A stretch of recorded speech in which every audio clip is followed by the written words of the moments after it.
Hello everyone, welcome back to Dayal book. तो कैसे आप लोग? आई होप आप सारे अच्छे होंगे और पढ़ाई कर रहे होंगे। तो आज के सेशन में कंप्लीट करने वाले हैं भारत की नदियाँ के बारे में। तो ये काफ़ी इंपॉर्टेंट क्वेश्चंस हैं और इसमें मैंने जितने क्वेश्चन चूज किए सारे क्वेश्चन है ना किसी न किसी एग्जाम में पूछे गए हैं। तो आप लोग इस वीडियो को अंत तक देखा करें ताकि आप लोगों को कंप्लीट इन्फॉर्मेशन मिल सके। तो शुरुआत करते हैं क्वेश्चन नंबर 31 से। मध्य प्रदेश के मालवा पठार में महू के पास से कौन सी नदी निकलती है? तो ऑप्शन ए है चंबल नदी। चंबल नदी मध्य प्रदेश के मालवा पठार में महू से निकलती है। नेक्स्ट क्वेश्चन है जो काफ़ी इंपॉर्टेंट क्वेश्चन है। मोराइन शब्द का अर्थ क्या है? तो इसके जो ऑप्शन सी है ग्लेशियर द्वारा परिवहन और जमा की गई सामग्री। मोराइन एक गतिशील हिमनद द्वारा छोड़ा गया पदार्थ है। यह सामग्री आमतौर पर मिट्टी और चट्टान है। निम्नलिखित में से कौन सा दामोदर नदी की सहायक नदी है? तो ऑप्शन डी है बराकर। प्राचीन काल में किस नदी को तमिल में पुन्नी के नाम से भी जाना जाता था, जो कर्नाटक और तमिलनाडु के राज्यों से होकर दक्षिण पूर्व दिशा में बहने वाली चौथी सबसे बड़ी नदी है? तो इसका ऑप्शन का है कावेरी नदी। कावेरी नदी दक्षिण भारत की एक पवित्र नदी है। यह दक्षिण पश्चिम कर्नाटक राज्य में पश्चिमी घाट के ब्रह्मगिरी पहाड़ों से निकलती है और पौंडीचेरी से होते हुए बंगाल की खाड़ी में गिर जाती है। सतलुज और काली नदियाँ के बीच स्थित हिमालय के हिस्से में किसे हिमालय के रूप में जाना जाता है? तो ऑप्शन बी है कुमाऊं हिमालय। नेक्स्ट क्वेश्चन है जो काफ़ी इंपॉर्टेंट क्वेश्चन है। मूसी नदी निम्नलिखित में से किस नदी की सहायक नदी है? तो ऑप्शन डी है उत्तर कृष्णा। मूसी नदी तेलंगाना से होकर बहने वाली दक्कन के पठार में कृष्णा नदी की एक सहायक नदी है। नेक्स्ट क्वेश्चन है नासिक, त्र्यंबक और भद्राचलम के तीर्थ स्थल निम्नलिखित में से किस नदी के तट पर स्थित है? तो ऑप्शन इसका सी गोदावरी नदी। निम्नलिखित में से किस नदी को व्यथ नदी भी कहा जाता है? तो ऑप्शन ए है झेलम नदी।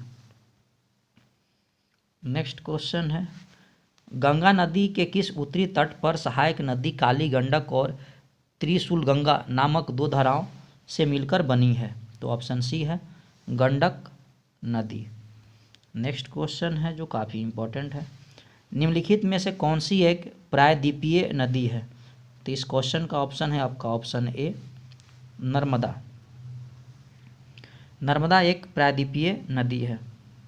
प्रायद्वीपीय नदी मौसमी होती है और प्रायः मानसून में प्रवाहित होती है। भारत की अधिकतर प्रायद्वीपीय नदियाँ पश्चिमी घाट से निकलती है तथा बंगाल की खाड़ी की तरफ बहती है। नेक्स्ट क्वेश्चन है कौन सी नदी बेसिन और 65,145 किलोमीटर के क्षेत्रफल में फैला हुआ है, जिसमें से लगभग 80% महाराष्ट्र में स्थित है? तो ऑप्शन आपका डी है ताप्ती की बेसिन।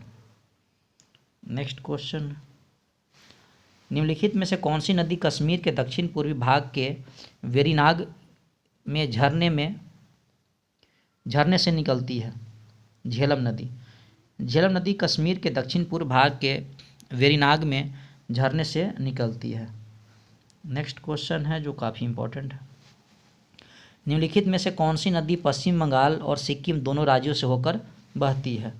तो ऑप्शन आपका डी है तीस्ता नदी। तीस्ता नदी सिक्किम के चुंगथांग के पास हिमालय से निकलती है और बांग्लादेश में प्रवेश करने से पहले पश्चिम बंगाल से होकर दक्षिण की ओर बहती है। मध्य प्रदेश के बुंदेलखंड क्षेत्र के प्रमुख नदियों में से केन नदी किन दो राज्यों से होकर बहती है? तो ऑप्शन डी है मध्य प्रदेश और उत्तर प्रदेश। यह यमुना की सहायक नदी है। केन की महत्वपूर्ण सहायक नदियाँ अलोना, बेरम्मा, सोनार, मिरहासन, श्यामरी, बन्ने, कुत्री, उर्मिल, कैल और चंद्रवाल हैं। निम्न में से कौन सी हिमपात वाली नदी है? तो ऑप्शन ए है यमुना नदी। यमुना नदी की मुख्य और सबसे लंबी दाहिनी तट की सहायक नदी है। यमुना नदी एक बर्फ से ढकी हुई नदी है जो उच्च हिमालय के बंदरपुच्छ शिखर के पास यमुनोत्री ग्लेशियर से निकलती है।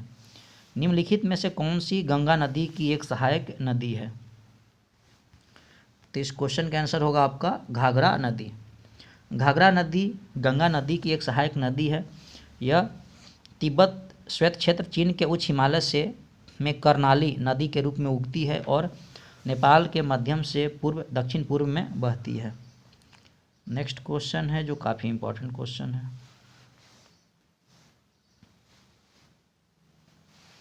कौन सा नदी बेसिन इतना किलोमीटर क्षेत्र को कवर करता है और 11 भारतीय राज्यों में फैला हुआ है? तो ऑप्शन बी है गंगा बेसिन। कौन सी नदी कर्नाटक के कुचिकल जलप्रपात बनाती है? तो ऑप्शन सी है वाराही नदी कर्नाटक में कुचिकल जलप्रपात बनाती है। सिंधु नदी को लगभग 2500 साल पहले ईरानियों और यूनानियों द्वारा क्या कहा जाता था? तो ऑप्शन सी है हिंदू। लगभग 2500 वर्ष पूर्व सिंधु नदी को ईरानियों और यूनानियों द्वारा इसे हिंदू या इंडो के नाम से जाना जाता था। आगे बढ़ते हैं नेक्स्ट क्वेश्चन की तरफ जो काफ़ी इंपॉर्टेंट क्वेश्चन है।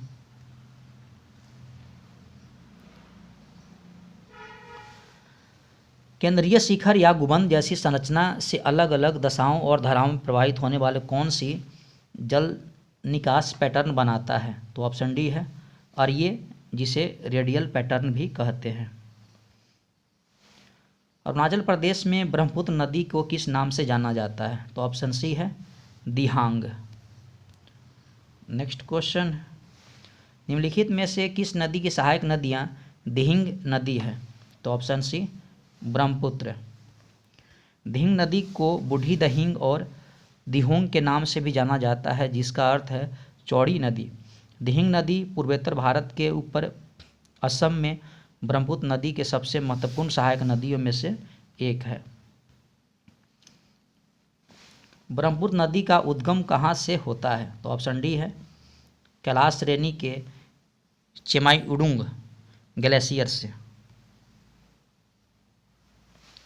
मयूर द्वीप किस नदी पर स्थित है? तो ऑप्शन ए है ब्रह्मपुत्र। मयूर द्वीपीय या उमानंद द्वीप ब्रह्मपुत्र नदी के बीच से एक छोटा सा बसा हुआ द्वीप नदी जो पूर्वोत्तर भारत के एक राज्य असम के गुवाहाटी शहर से होकर निकलती है। सियांग, तिरप और कामेंग किस राज्य में पाई जाने वाली नदियां हैं? तो ऑप्शन सी है अरुणाचल प्रदेश। निम्नलिखित में से कौन सा विश्व का सबसे बड़ा डेल्टा है? तो ऑप्शन इसका है गंगा ब्रह्मपुत्र डेल्टा। गंगा ब्रह्मपुत्र डेल्टा विश्व का सबसे बड़ा डेल्टा है। गंगा ब्रह्मपुत्र डेल्टा को गंगा डेल्टा या सुंदरबन डेल्टा या बंगाल डेल्टा भी कहा जाता है। ब्रह्मपुत्र नदी के बारे में निम्नलिखित में से कौन सा कथन गलत है? तो ऑप्शन डी, यह अरुणाचल प्रदेश में भारत में प्रवेश करती है, जहां इसे दिबांग कहा जाता है। कौन सी नदी हिमालय के सबसे पूर्वी सीमा को चिन्हित करती है? तो ऑप्शन ए है ब्रह्मपुत्र। सुंदरबन डेल्टा किन नदियों द्वारा बनाया गया है? तो ऑप्शन डी है गंगा ब्रह्मपुत्र। निम्नलिखित में से कौन सी ब्रह्मपुत्र नदी की एक सहायक नदी है जो भूटान से होकर बहती है? तो ऑप्शन बी है वांगचू नद। निम्नलिखित में से कौन सी गंगा नदी की सहायक नदी नहीं है? तो ऑप्शन डी है घाट प्रभा। निम्नलिखित में से किस नदी की सहायक नदियाँ स्पीति नदी है? तो ऑप्शन बी है सतलुज नदी। नेक्स्ट क्वेश्चन है जो काफ़ी इंपॉर्टेंट है। कौन सी बेसिन का लगभग 50% महाराष्ट्र में स्थित है? तो ऑप्शन इसका ये है गोदावरी बेसिन। निम्नलिखित में से कौन सी नदी बंगाल की खाड़ी में गिरती है? तो ऑप्शन डी महानदी। निम्नलिखित में से कौन सी यमुना नदी की सहायक नदी है? तो ऑप्शन डी है चंबल नदी। नेक्स्ट क्वेश्चन है, निम्नलिखित में से कौन सी नदी नेपाल हिमालय से नहीं निकलती? तो ऑप्शन आपका सी नर्मदा नदी। नर्मदा नेपाल हिमालय से नहीं निकलती, नर्मदा मध्य प्रदेश के अमरकंटक पर्वत श्रृंखला के पास से निकलती है। निम्नलिखित में से कौन सी नदी गंगा की सहायक नदी नहीं है? तो ऑप्शन इसका डी है, पेंगंगा नदी। पेंगंगा नदी वर्धा नदी की एक प्रमुख सहायक नदी है जो अजंता श्रेणी से निकलती है। नेक्स्ट क्वेश्चन है, निम्नलिखित में से राजस्थान के पश्चिम की ओर बहने वाली कौन सी सबसे बड़ी नदी है? तो ऑप्शन ए है लूनी नदी। नेक्स्ट क्वेश्चन है, सिंधु नदी ग्रेट इंडियन डेजर्ट के किस दिशा में स्थित है? तो ऑप्शन ए है सिंधु नदी, ऑप्शन ए है इसका। नेक्स्ट क्वेश्चन है, निम्नलिखित में से कौन कर्नाटक के पूर्व बहने वाली नदी नहीं है? तो ऑप्शन बी है मंडावी नदी। मंडावी नदी गोवा राज्य की पश्चिम की ओर बहने वाली प्रमुख नदियों में से एक है। तुंगभद्रा, विजा, मांजरा कर्नाटक की ओर बहने वाली नदियों है। निम्नलिखित में से कौन सी नदी अरब सागर में गिरती है? तो ऑप्शन ए है ताप्ती नदी। नेक्स्ट क्वेश्चन है, किस राज्य में गोदावरी बेसिन का सबसे बड़ा जलग्रहण क्षेत्र है? तो ऑप्शन ए है महाराष्ट्र। किस नदी तंत्र में वर्धा नदी महत्वपूर्ण नदियों में से एक है? तो ऑप्शन ए है गोदावरी नदी। किशनगंगा नदी किस नदी की प्रमुख सहायक नदियों में से एक है? तो ऑप्शन डी है झेलम नदी। नेक्स्ट क्वेश्चन है, उस शहर की पहचान करें जो सरयू नदी के तट पर स्थित है। तो ऑप्शन बी है अयोध्या। तो दोस्तों इस वीडियो में हम लोगों ने कवर किए इम्पॉर्टेंट